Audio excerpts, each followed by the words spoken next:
About a year ago, I spoke at a wonderful event held by Business Chicks. It was such a positive and welcoming experience that I chose to go as an audience member this year. A part of me was happy to stay in the comfort and ease of home, especially since the trip north seems to feel longer than it used to. But I've repeatedly learned how important real-life connection is for joy, and even just for general well-being. Humans are naturally social creatures.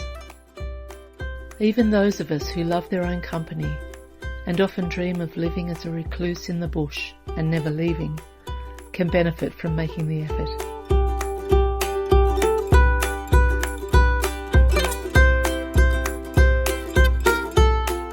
Driving without two little panting dogs in the back seat, or my gorgeous chatterbox daughter beside me, felt light, and a gift from my dear mum, who was staying back at home with them all. The lack of responsibilities, other than keeping my eye on the road, was healthy. It was a time to let go into the present fully.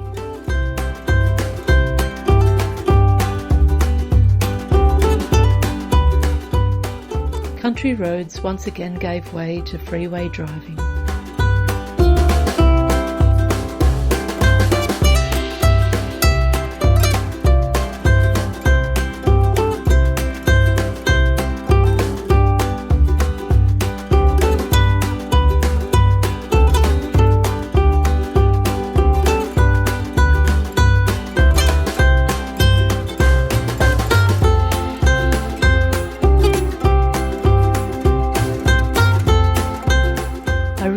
How much I have slowed down to country life and felt exhausted for the people living at the faster pace, day in, day out.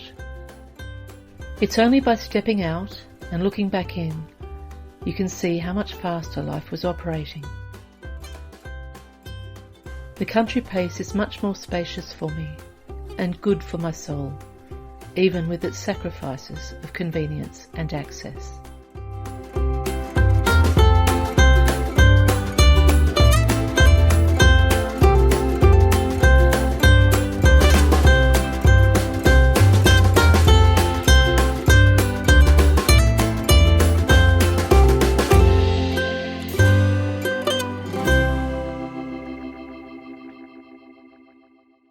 The speakers were varied but inspiring.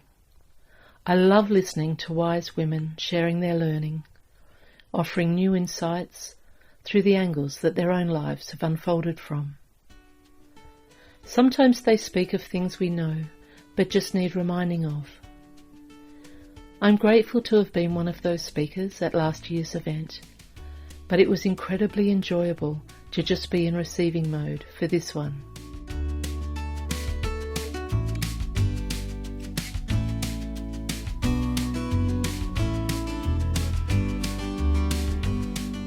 And the dinner locations, wonderful. So I'm just on my way to dinner for the conference, the first night, but I thought I'd just come along and have a quick look at the rest of the resort.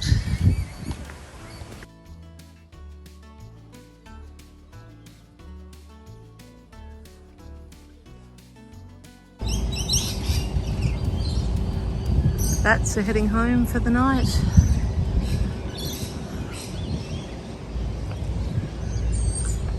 All of this posh resort life, but nature still carries on. The birds go home to settle in for the night, and the sun still rises and sets. They're the things that interest me the most. Still, have a look at this. Oh my gosh.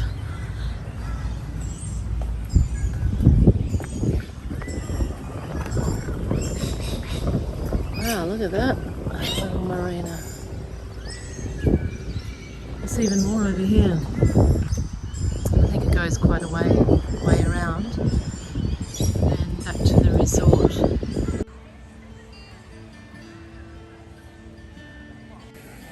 Looks like we've got some music over there, musician tuning up.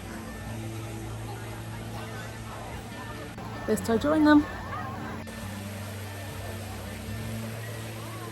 It was also a time to reconnect with old friends, strong women doing amazing things in the world.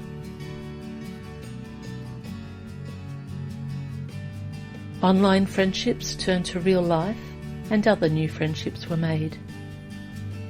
So much inspiration, being reminded of how many great women there are out there doing their thing. And of course, the dinners and location.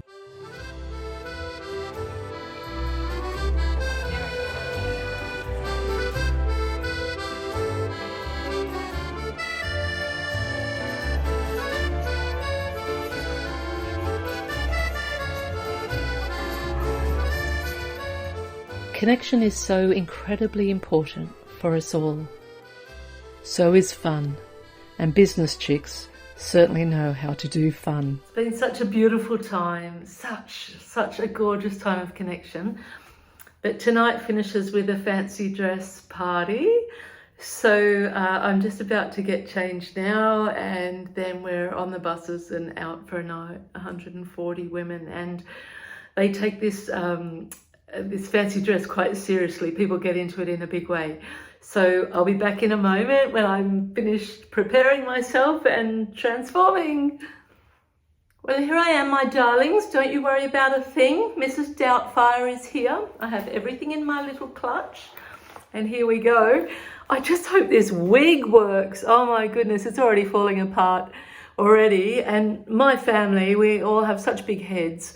And so it doesn't quite fit, but anyway, here's the back view. Ta-da! And some funky old granny stockings and shoes to match. I'm sure by the end of the night this wig will go, but perhaps not. We'll see. Oh my gosh, I haven't even got out the door and I'm falling apart.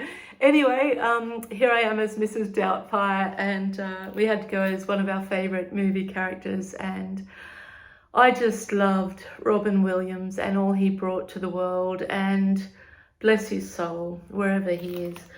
Anyway, I hope I do him justice tonight as Mrs. Doubtfire, and that winds up this amazing time that I've had, and hitting the road back home again tomorrow.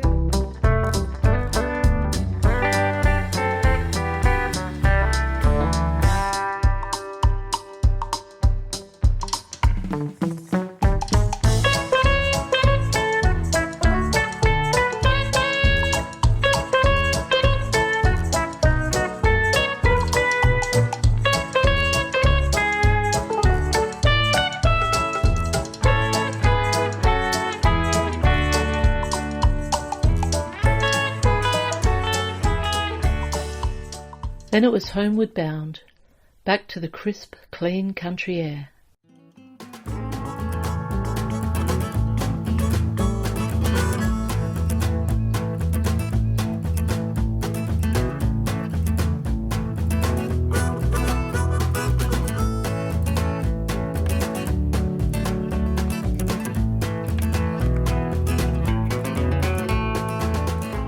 Everything is so green after such unusually high rainfall. As you've probably seen in the earlier videos, the landscape can be golden brown from the frost killing the grass, or the same in summer from the heat. But this is lush country at the moment. The time away was healthy, and the drive home seemed much quicker, heading back to my beautiful little family.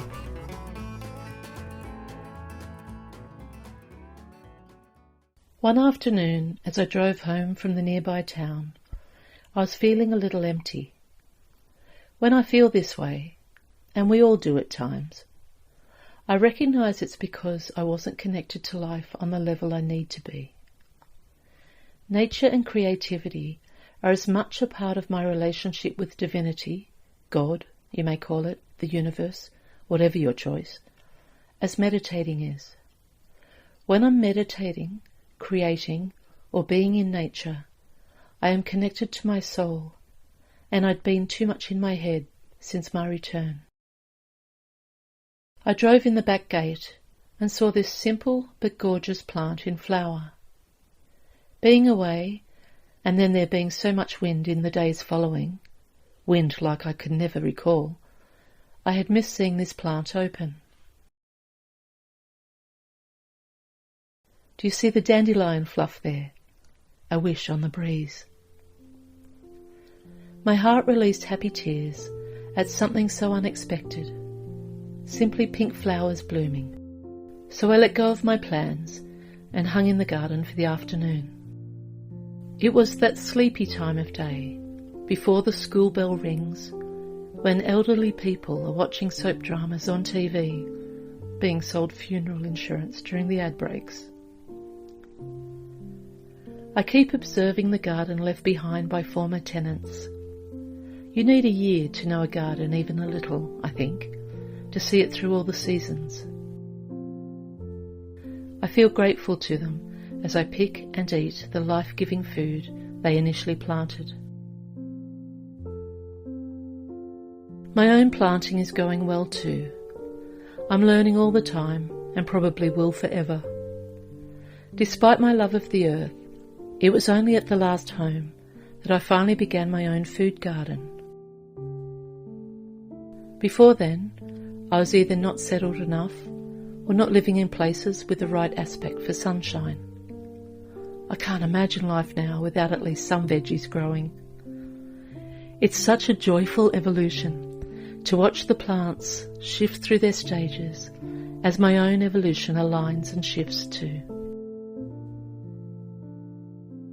I watch the macro world and observe how symbiotic it is. Everything works together, and while it saddens me to wonder how humans have become so disconnected from this, I always hold hope that we'll get back on track as aligned communities. Nature will continue to teach us through both the extremes and the gentleness until we do. We certainly can't keep going the way we are, disconnected from each other and disconnected from our home, the beautiful planet that nurtures us. I watch the flowers blooming with no rush or resistance. The wind has knocked this one down significantly, but it keeps on going, bringing beauty to the world, unashamed of its sagging branches. What if flowers were embarrassed or cared what others thought? What if they chose to keep their beauty and potential hidden? I hate to think. Instead, they allow their blooming to be natural, free of competition, and open with trust that all is as it should be, and that their beauty is needed in the world.